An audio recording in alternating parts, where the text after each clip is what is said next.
नमस्कार दोस्तों, कैसे हैं आप लोग। बिहार में लगातार जो हलचल चल रही है, इसी बीच बिहार के मुख्यमंत्री नीतीश कुमार का एक बड़ा बयान आ गया।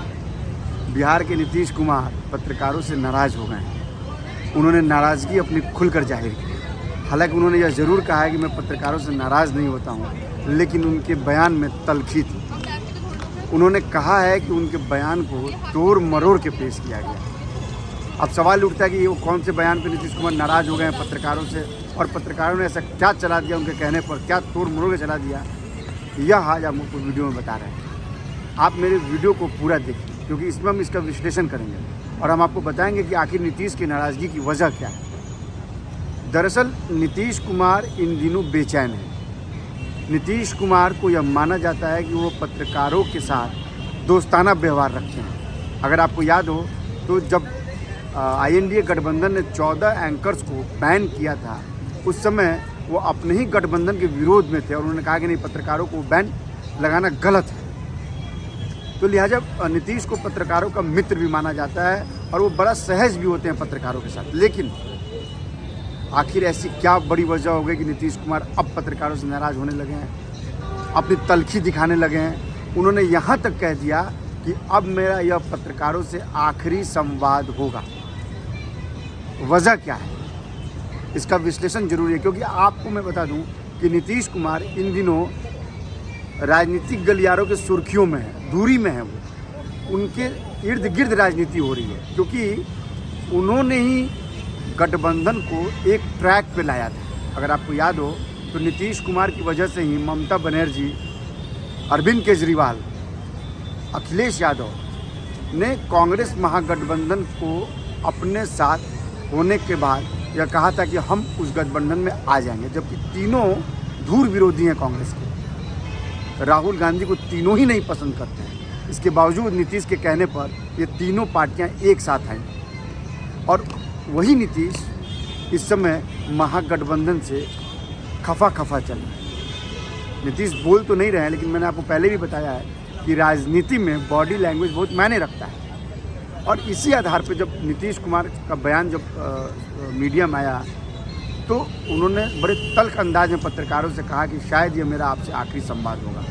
खैर, अब बिना समय गंवाए सीधा आते हैं कि आखिर वो बयान कौन सा था। दरअसल नीतीश कुमार ने अभी कुछ ही दिन पहले, यानी 2 दिन पहले, यह कहा था कि बीजेपी में उनके जो दोस्त हैं उनसे दोस्ती जो है वो मरणोपरांत तक रहेगी, यानी जब तक जीवन है तब तक दोस्ती रहेगी।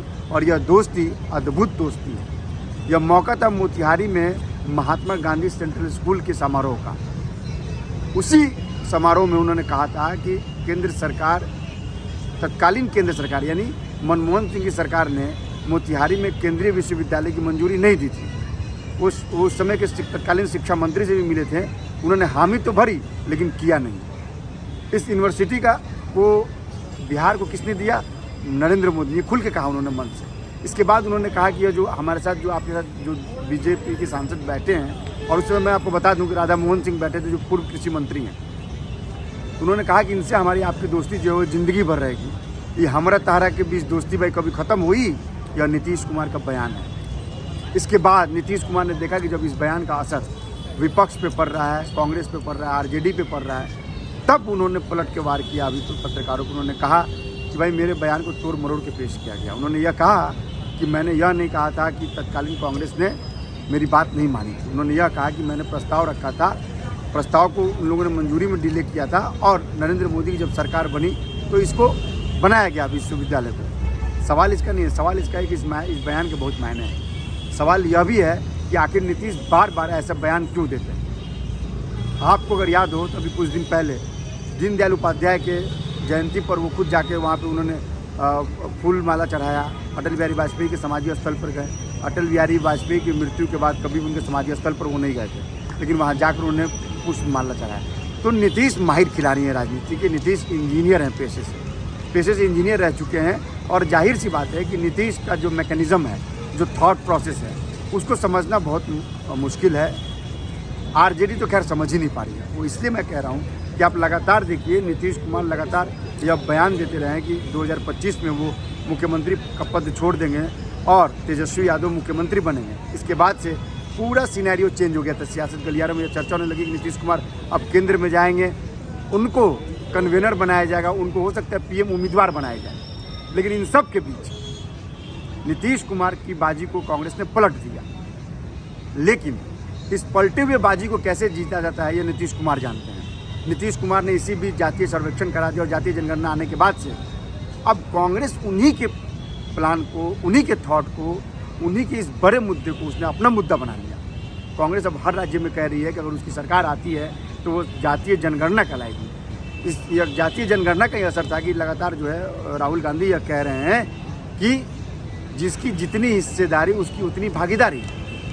ओबीसी पे लगातार बयान दे रहे हैं। आपको याद हो तो महिला कानून जब पास हो रहा था, उस समय महिला आरक्षण कानून जब पास हो रहा था, उस समय राहुल गांधी ने कहा कि भाई ओबीसी कोटा कहाँ है, इसमें ओबीसी की बात क्यों नहीं हो रही है। तो यानी ये इसका मतलब ये हुआ कि नीतीश के बिछाए विसात पर, नीतीश के बिछाए सियासी विसात पर कांग्रेस आगे लीड करना चाह रही है। लेकिन नीतीश के बारे में कहा जाता है कि उनके पेट, उनके आंत में दांत है। मतलब नीतीश कब क्या बोलेंगे और कब वो क्या करेंगे यह प्रेडिक्ट करना उनके साथ रहने वाले लोगों के लिए भी संभव नहीं है। नीतीश को मैं बहुत दिनों से फॉलो कर रहा हूँ, 20-22 साल से फॉलो कर रहा हूँ और मैं ये लगातार देख रहा हूँ कि नीतीश का बॉडी लैंग्वेज जिसने समझ लिया वो समझ जाएगा कि नीतीश का निर्णय क्या होने वाला है।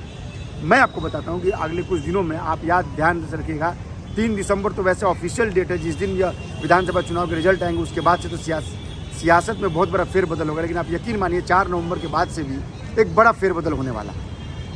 आप यकीन मानिए नीतीश एक ऐसा निर्णय लेंगे जिसके बाद से आप देखेंगे कि उनके जो गठबंधन में जो उनकी जो वैल्यू खत्म हुई है वो अचानक वैल्यू बढ़ जाएगी। मुमकिन है कि एक तीसरे गठबंधन की भी सुगबुगाहट शुरू हो जाए, जो ना एनडीए के साथ है ना जो इंडिया अलायंस के साथ है। आप हमारे वीडियो को लगातार देखिए, सब्सक्राइब कीजिए और शेयर कीजिए और साथ ही कमेंट कीजिए, क्योंकि आपके कमेंट से हमें मालूम पड़ता है कि आप हमारी खबरों को लेकर क्या सोचते हैं। हम नीतीश से जुड़ी खबरें, पॉलिटिक्स से जुड़ी खबरें, चुनाव से जुड़ी खबरें से आपको रूबरू कराते रहेंगे, आपको लगातार अपडेट कराते रहेंगे। नमस्कार।